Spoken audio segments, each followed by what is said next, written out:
Salam əziz dostlar. Bugünkü videomuzun mövzusu paraqraf, kütləvi mətn və kütləvi mətndən işləmək qaydaları. İllüstratorda bax belə çoxlu mətn yaratmaq üçün gəlirik Type toolu seçirik. Mausu basıb bir düzbucaqlı çəkirik. Mausu buraxan kimi İllüstrator onun içini müvəqqəti kütləvi mətndən doldurur. Escape-i basırıq. Yadımıza düşür ki, biz başqa cürdə mətn yarada bilirdik. Type toolu seçirdik, bir dəfə klik eləyirdik, bir növ bir klikli mətn yaratma və mətnimiz hazır olurdu. Biz bu mətnimizi təbii shiftlə böyüdürdük, kiçildirdik. Mətnimizi əgər vacibdirsə, indi sadəcə göstərmək istəyirəm, belə eni ilə də oynaya bilirdik. Tez Ctrl-Z-ə basaq. Amma kütləvi mətnimdə, bax bu mətn qutusunun içərisində mən əgər elə dəyişikliklər eləmək istəsəm, görəcəm ki, alınmır. Simvollar dəyişmir, sadəcə qutunun ölçüsü böyüyür, balacalaşır və mən qutunun ölçüsünü kiçiltdikcə də burada görürəm bir qırmızı plus işarəsi əmələ gəlir. Bu qırmızı plus işarəsi o deməkdir ki, mətnin yerləşdiyi qutunun sahəsindən çoxdur. Bunu təbii ki, ya geri qaytaracam, ya uzunluğunu artıracam və yaxud da ki, burada bir funksiya var, üzərində klik eləyib əlavə bir boks yaradıb mən mətnin qalan hissəsini bura keçirdə bilərəm. Təbii ki, bu çox səhifəli mətnlər, üzbəüz səhifələrdə istifadə olunacaq. Ona görə bura daxil olmuruq. Belə bir qırmızı görüntümüz varsa, təzədən keçək Move tool'a, Selection tool'a. Belə bir görüntümüz varsa, biz sadəcə ya mətnin ölçüsünü kiçildə bilərik ki, həmin qutunun içinə yerləşsin və yaxud da ki, qutunun ölçüsünü böyüdüb kiçildəcək. İllüstrator bizə iki rejim təklif eləyir. Birinci rejim dediyimiz kimi nöqtəvi yazmaq, ikinci bir düzbucaqlı çəkib, text box çəkib onun içində yazmaq və təbii ki, biz bunların bir-birinin yerini dəyişə bilərik. Gəlin birinci bura baxaq. Görürük ki, bounding box və yaxud da ki, text box deyək, burada bir dairə işarəsi var. Hətta gəlin biraz zoom in eləyək, diqqətlə baxaq. Burada bir dairə işarəsi var. Bəxtimiz gətirsə, üstünə tuta bilsək, aha tutduq. Double klik eləyirik. İlk baxışdan deyəsən heç nə dəyişmir. Zoom out eləyək. İndi yoxlayaq yığmağı və görürük ki, aha, artıq yazım dartınıb uzanmır. Mənim bu çərçivəm oldu text box və artıq mən bu lorem ipsumum sağdakı mətn kimi özünü aparır. Təbii ki, bunun əksini də yenə də burada klik eləsək, mətnim yığıldı. Yenə də əvvəlki bu nöqtəvi rejimə qayıtdım. Eyni şeyi burada da tətbiq eləsək, indi fikir verirsinizsə, mətnim yığıldı, açıldı. Əgər mən bu iki düyməyə klik eləyib, bunun rejimini dəyişsəm, mətnim belə eybəcər oldu. Bunu heç vaxt eləmək olmaz kütləvi mətndə. Ələxsus bir dəfə də klik eləyirəm və dəyişdim text box rejiminə. İndi isə gəlin görək biz kütləvi mətnə sonra nələr eləyə bilərik. Seçirik kütləvi mətni. Bizə lazım olacaq paraqraf pəncərəsi. Təbii ki, biz propertiesdən bilirik ki, istənilən bir formanı seçdiksə, propertiesdə ən çox istifadə olunan funksiyalar hamısı görsənir. Amma bizə lazımdır ki, bunun əsas mənbəyi hardadır? Yadımızdadır keçən dərslərdən mətndən, tipografika ilə bağlı pəncərələrin əksəriyyəti yığılıb Window menüsunda. Burada Type və bizə lazımdır paraqraf və yaxud da ki Alt-Ctrl-T kombinasiyası. Klik edirik paraqrafa, paraqraf gəldi bu hissəyə. Çəkək paraqrafı qırağa, görüntümüzü biraz mərkəzləşdirək. Aha, paraqraf da burada. İndi gəlin birinci yuxarı ilə gəzişək. Gördüyünüz kimi elə ikonlar özü bizlə danışır. Align left, yəni sol tərəfdən nizamlama, bərabərləşdirmə daha çox müasir mətn tərtibatında istifadə olunur. Mərkəz align var, daha təntənəli hallarda istifadə olunur. Təbii ki, belə çox kütləvi mətndə mərkəz align bizim üçün biraz problem yarada bilər. Right align, yəni sağ tərəfdən bərabərləşdirmə. Bəzi dillərdə ki, sağdan sola oxunur, ərəb dili, ibri dili və s. oralarda istifadə olunur. Bizim, yəni ingilis dilində, Latin qrafikasında kütləvi mətni yenə də sağdan sola vermək məsləhət deyil. Bunu yalnız 1-2 sətirdə dizaynda bir aksent, diqqət yaratmaq üçün istifadə etmək olar. Bir də ən çox yayılmış kitablarda istifadə olunur Justify, yəni ki, sol, sağ bərabərləşir və Justify rejiminin bəzi versiyaları var. Axırıncı mətn, yəni paraqrafın axırıncı sözü və yaxud da sözləri mərkəzdən olur, sağa bərabərləşir və bu da axırıncı sətir, o da sağa sola yapışır. Təbii çox qəribə görsənir və bundan da az istifadə edirik. Qayıdaq öz left alignımıza. Gəlin görək paragraf pəncərəsi bizə sonra nələri təklif eləyir. Icondan görsənir ki, bu indi bizim mətnimizdə nöqtələr, bulletslər əlavə eləyəcək. Klik eləyirik. Aha. Biz bunun növlərini seçə bilirik. Buradakı ox işarəsini klik eləyib round olsun, yumru olsun, düz xətt olsun, içərisi boş olsun və yaxud da ki, düz bucaqlı olsun, kvadrat olsun. Eləcə də biz bu bulletlərin əvəzinə seçə bilirik rəqəmlər olsun və təbii rəqəmlərin də versiyalarını seçə bilirik. Hansı tərzdə olsun biz saxlayırıq bunu 1, 2, 3, 4-də. Paragraf bizim başqa mətndən işlədiyimiz Word-dən və o birisi proqramlardan bildiyimiz enterlər arası məsafəyə deyilir. Yəni indi biz bura baxsaq görəcəyik ki, burada 1, 2, 3 və 4 paragraf var. 100 dəfə eşitməkdənsə bir dəfə görmək lazımdır. İllüstratorda gizli simvollar var, hansılar ki görsənmirlər, amma öz funksiyalarını göstərirlər. Onu bilmək üçün biz gəlirik Type-a və aşağıdan Show Hidden Characters, Alt-Ctrl-E düyməsi ilə aktivləşdiririk. Fikir verirsinizsə, icona fikir verin, gəlin bunu çəkin bu tərəfə. Bu paragrafın tərsinə fırlanmış P, bu bir paragraf simvoludur. Gəlirik təzədən paragrafımızı da ataq, gətirək qaldıraq bura, bunları bağlayaq və gördüyünüz kimi həmin o bu P hərfi enterə cavab etdi. Mən burada nə qədər enter bassam, bir o qədər P hərflərim, yəni paragraf simvollarım artacaq. İndi məntiqim başa düşdü ki, İllüstrator harda enterlə bir keçid olubsa, həmin keçidi yeni bir paragraf kimi tanıyır və ona görə də bax burada bunu nömrələdi. Biz burada işləyirik, gəlin belə işləyək. Tutaq ki, mən istəyirəm bu blended sözünü aşağı sətrə keçirdim. Basıram, o onu növbəti paragraf kimi qəbul edir. Amma mən istəmirəm o onu növbəti paragraf kimi qəbul eləsin. Mən sadəcə gözəl görsənsin deyə istəyirəm ki, o blended oradan sətirdən sətrə keçsin. Elə olan halda Shift Enter basıram. Fikir verdiniz? Shift Enter bastım. Bu növbəti sətrə keçdi, amma yeni paragraf yaranmadı. Paragraf pəncərəsindən davam eləyirik. Gəlin bu gizli simvolları yenidən elə gizli saxlayaq. Type Show Hidden Characters. Bunu söndürək. Bulletləri söndürək və baxaq görək aşağıdakı xana bizə nələr təklif eləyir.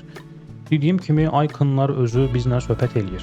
Əgər məndə bütün text boxu seçili haldadırsa və mən buradan bu göstəricini 20 point yazsam, fikir verin mənim text boxum budur və mətn o text boxumun içərisində 20 point sağa sürüşdü və yaxud da ki sağa itələndi. İndi bir fərqə baxaq. Double kliklə daxil olaq edit rejiminə. Fikir verin, ya nəyisə seçə bilərəm və elə sadəcə bax burada olmağım yetər ki, mən yenə də həmin o 20-ni yazsam, artıq İllüstrator belə başa düşür ki, sən sırf bu paragrafı ona tətbiq eləmək istəyirsən və mən sırf sənin bu enterdən enter olan bu paragraf məsafəni 20 point içəriyə itələyəcəyəm. Eyni məntiqlə bizdə sağdan itələməkdir və yaxud da ki birinci sətri itələmək. Burada yenə də fikir verin, əgər mən yalnız birinci sətrə bu daha klassik abzas, klassik paragraf yaratmaq istəyirəmsə, 20 point yazsam, yalnız birinci sətrim içəri doğru hərəkət elədim. Amma bütün tekstimi seçsəm, artıq İllüstrator onu buradakı bütün paragrafları tətbiq eləyəcək və mən burada 20 point yazsam, bütün enterlə düşən, yəni bütün yeni abzaslarım hamısı girir 20 point içəri. Növbəti funksiyamız paragrafdan sonrakı və paragrafdan əvvəlki məsafədir. Gəlin bunu burada qeyd eləyək. 20 point yazaq. Hər paragrafdan sonra 20 point məsafə olsun. Bu bizə niyə görə lazımdır? Akademik, professional, kütləvi mətn tərtibatında paragraflar arası məsafəni sırf bax bu paragraf bölməsi ilə verirlər. Keçək onu sıfırlayaq. Bəzən yeni başlayanlar elə bilirlər ki, paragraflar arası məsafəni enterlə basmaq lazımdır, enterlə vermək lazımdır. Amma bu elə də düzgün deyil, çünki səhərsi gün biz hardasa bullet qoymaq istəsək, nömrələmə qoymaq istəsək, bu enterlər bizi incidəcək. Ona görə daha professional olar ki, biz bu enterləri silək və abzaslar, paragraflar arası məsafəni həmişə verək buradan. Yəni 10 point-də verə bilərik, heç bir sıxıntısı yoxdur. Onun özünə məxsus hesablama qaydası var. Bir də bizi burada gözləyir hyphenate funksiyası. Hyphenate sətirdən sətrə keçirtməkdir. Nəzərə alsaq ki, bizim əlimizdə Latın dilində bir mətn var. Burada hyphenate funksiyası işləməyəcək, çünki İllüstratorda Latın dili oturuşmayıb. Ona görə gəlin biz bura şərti ingilis dilində bir mətn ataq və görək o özünü necə göstərəcək. Hamımızın sevdiyi kvant fizikası haqqında bura bir məqalə atdıq. Gəlin bunu kiçildə fikir verirsinizsə, Illustrator tanıyır ki, bu ingilis dilindədir, onu da hardan tanıyır? Biz character panelinə gəlsək, burada show options aktivləşdirsək, görəcək ki, English USA, tutaq ki, biz bunu Hebrew qoysaq, yenə də tanımayacaq. Yəni, dili müəyyən edirik ki, hansı dildir? English UK. Və burada çox dar kolonkalarda, yəni sütunlarda bəzən hyphenate funksiyası işə yarayır. Bəzən də istəmirsən sətirdən sətrə keçsin. Burada hyphenate funksiyasını söndürürsən və sətirdən sətrə keçirmir. Paraqrafla bağlı öyrənməli olacaqlarımız bu qədər. Gəlin praktikada öyrəndiklərimizi tətbiq edək. Diqqət, praktika. Keçən dəfələrdən yadımızdadır ki, ən yaxşı öyrənməyin yolu özümüzdən əvvəlkilərin işlərini kopyalamaqdır. İnternetdən belə bir gözəl nümunə tapmışam, hansının ki içində fərqli paraqraf növləri istifadə olunur və fərqli elə şriftlərdə. Gəlin elə əvvəldən başlayaq mad about yazmağa. Mad about yazıram. Böyüdürəm. Fontum player fairdir. Bu Didot fontuna bənzəyir. Məndə bu dəqiqə o yoxdur, amma eyni sinifdilər, eyni kateqoriyadılar gedər. Mərkəz align və buradan artboardun mərkəzində gətirirəm. Alt shift basıb kopyasını çıxardıram. Bura yazıram the girl. Burada bir enter basıram. Enter basandan sonra alt basıb üzü yuxarı yığıram. Yığandan sonra alt shift basıb mən bunun ölçüsünü böyüdürəm. Təbii ki, soldakı nümunə ilə birə-bir olmağına ehtiyac yoxdur. Bəzən prosesdə elə alınır ki, mən gözəl saydığım dizaynı kopyalayanda ondan daha gözəl eləyə bilərəm. Xəttimizi çəkək buradan. Xəttimizi çəkdik, qalınlığını verdik. 0.5 seçdik, mərkəz align elədik. Shift basaq 10 point yuxarı qaldıraq. Ondan sonra yaradırıq burada bu aşağıdakı hissəni. Type tool'u seçdik, belə bir düzbucaqlı çəkdik. İçərisi doldu. Sonuncu seçdiyim Play Fair fontu ilə. Bu bizdə bir sans fontu oxşuyur. Görək əlimizin altında nələr var. Helvetica tutaq ki. Helveticanı seçdik. Ara məsafələri bizdə köhnədən qalıb böyük ara məsafələri, onu auto eləyirik. Auto eləyəndən sonra gəlin yaxınlaşdıraq, görək nələr baş verir. Bu bizdə, gəlin artıq nümunələri bir-birindən müqayisə eləyək. Bu bizdə mərkəz align-da fikir verirsiniz. Text box elə bil çəkilib və mərkəzləşdirilib paraqraf hissəsində. Gəlin bizdə də, aha, burada mərkəzdir. Daha dəqiq yoxlamaq üçün altı basırıq. Bu belə qəşəng bura yığılır. Nümunəmiz lower case-dir. Ona görə biz character panelindən upper case-i söndürürük. Nümunəmiz lower case. Ölçüsünü biraz böyüdə bilərik. Misal üçün lap olsun 14. Biraz açaq. Bizdə olacaq. Bu dəfə olar bizdə 3 sətir. Və qaldırdıq yuxarı. Yuxarı qaldırandan sonra indi əsas məsələ aşağıdakı hissəni necə yaradacağıq. Text boxumuzu çəkirik. Çəkdik böyük bir mətndən. Gözəl çəkək ki, Illustrator bunu bolluca doldursun. Sonra sağdan soldan yığaq. Hətta gətirək bunu qoyaq. Onsuz da mərkəz align-dır. Gətirək bunu align object hissəsindən də mərkəz align eləyək. Buradakı bu qırmızı düyməyə görə narahat deyiləm. Çünki mən bu dəqiqə eksperiment aparıram və mətnim də onsuz da şərti placeholder'dır. Mənə bu görüntünü yaratmaq daha vacibdir. Sual yaranacaq ki, bəs yaxşı bunu 2 sətrə necə bölək? Mətnlərimizi bir-bir 2 dənə text box yaradacağıq, yoxsa Illustrator bunu da nəzərə alıb və təbii ki, o qədər əziyyət çəkməyə ehtiyacımız yox. Kütləvi mətn tekstimiz seçilib.